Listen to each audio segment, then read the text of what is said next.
আরাফার দিনের আমল যারা আরাফায় অবস্থান করছেন তাদের জন্য একরকম, আর আরাফার দিনে যারা আরাফায় অবস্থান করছেন না, বিশ্বব্যাপী বিভিন্ন জায়গায় আছেন, তাদের জন্য ভিন্ন রকম।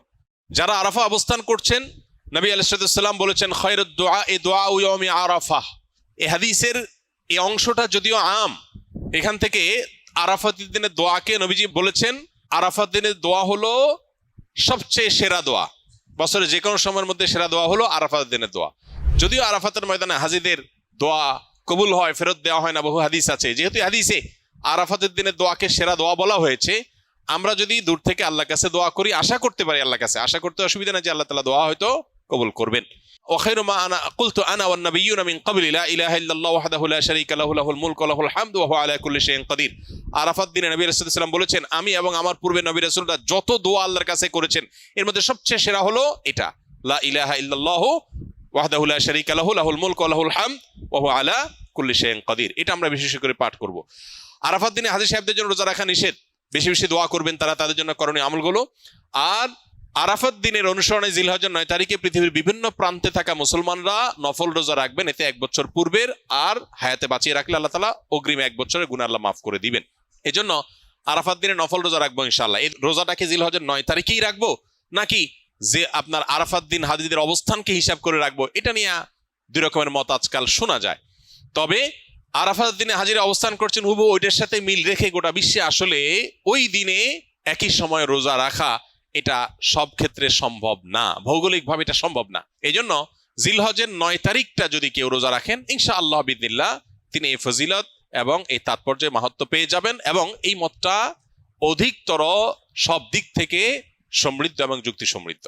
এই জন্য আমরা আরাফাত দিনে যারা আরাফাতের ময়দানে অবস্থান করছি না তারা রোজা রাখবো ইনশাআল্লাহ বেশি বেশি করে। আর জিলহজের 1 থেকে 9 তারিখ পর্যন্ত সবগুলো দিনই রোজা রাখতে পারলে আরো ভালো, তাহলে সেক্ষেত্রে ইখতিলাফ এবং মত পার্থক্যের আপনি এমনি উঠতে উঠে গেলেন। সবগুলো দিনই আসলে রোজা রাখার চেষ্টা করা দরকার যদি তৌফিকে হয়। আমি নিজের কিছু বদঅভ্যাস ছাড়তে চাই যা অনেক লম্বা সময় গড়ে উঠেছে, যেমন অতিরিক্ত ফিকশনাল বই পড়া, মুভি দেখা ইত্যাদি।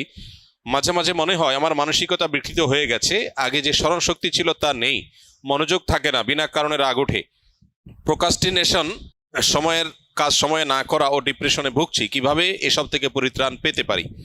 আধুনিক পৃথিবীর বেশিরভাগ মানুষ এই রোগে আক্রান্ত।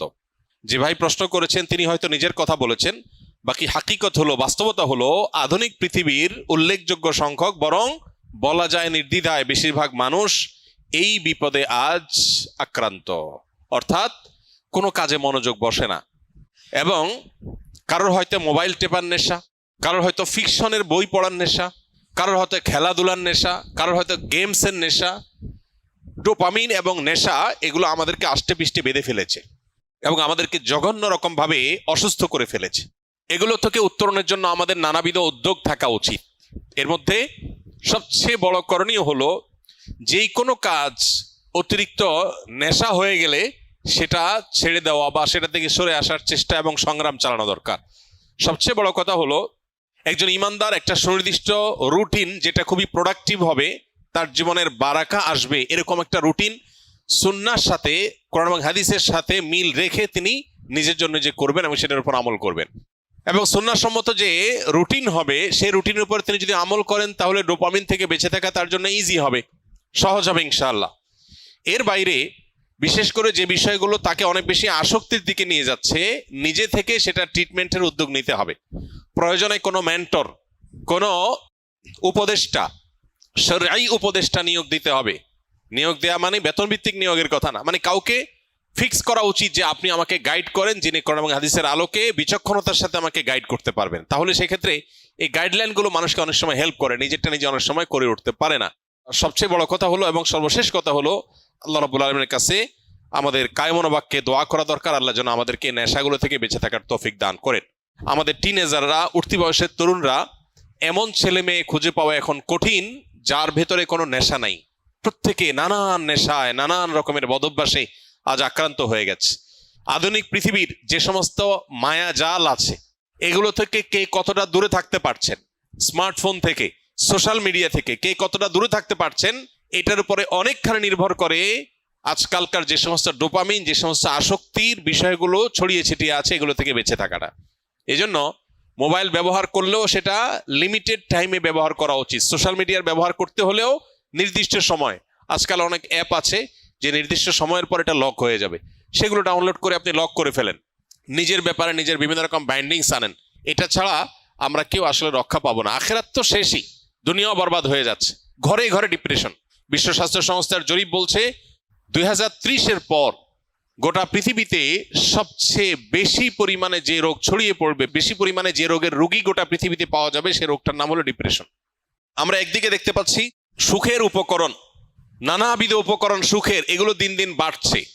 আবার অপর দিকে দেখতে পাচ্ছি পৃথিবীতে দুঃখী মানুষের সংখ্যা, ডিপ্রেসড মানুষের সংখ্যা, পেরেশান মানুষের সংখ্যা পরিমাণ দিন দিন বাড়ছে। একদিকে আমরা দেখতে পাচ্ছি একটা চিত্র সিনারিও যে সুখের বিভিন্ন আইটেমগুলো বাড়ছে, কতভাবে মানুষকে সুখ দেওয়া যায়, দুনিয়াটাকে জান্নাত বানানোর বা একটা দামি জান্নাত বানানোর একটা চেষ্টা কসরত আমরা একদিকে দেখতে পাই, যে কোনো ত্রুটি কোনো কষ্ট যেন না হয় মানুষের, সব স্মুথ। এটা একটা সিনারিও। আর আরেকটা সিনারিও হলো প্রত্যেকটা ঘরে ঘরে, বড়রা তো আর বড়রা, মানব ইতিহাসে কখনো বাচ্চারা যেখানে ডিপ্রেসড এরকম ছিল না, এখন ঘরে ঘরে যত আধুনিক, যত উন্নত, যত অগ্রসর, তত বেশি বাচ্চাদের মধ্যেও ডিপ্রেশন বেশি পাওয়া যাচ্ছে, আত্মহত্যার প্রবণতা বাড়ছে। এটা আমাদেরকে বার্তা দেয় জাগতিক এই সমস্ত উন্নতি অগ্রগতির কোনো টুলস মানুষকে সুখী করতে পারে না। আল্লাহ বিজিক্রিল্লাহি তাতমাইন্নুল কুলুব, ঈমান এবং নেকামল ছাড়া, আল্লাহর কাছে আত্মসমর্পণ করা ছাড়া পৃথিবী সুখী হতে পারে না। মানুষ বহু কিছুকে ট্রায়াল করবে, কিন্তু তাকে ব্যাক করতে হবে দিন শেষে ইসলামের দিকে। আল্লাহ তাআলা আমাদেরকে বুঝার তৌফিক দান করুন। আস-সুন্নাহ ফাউন্ডেশন, উম্মার স্বার্থে সুন্নাহর সাথে।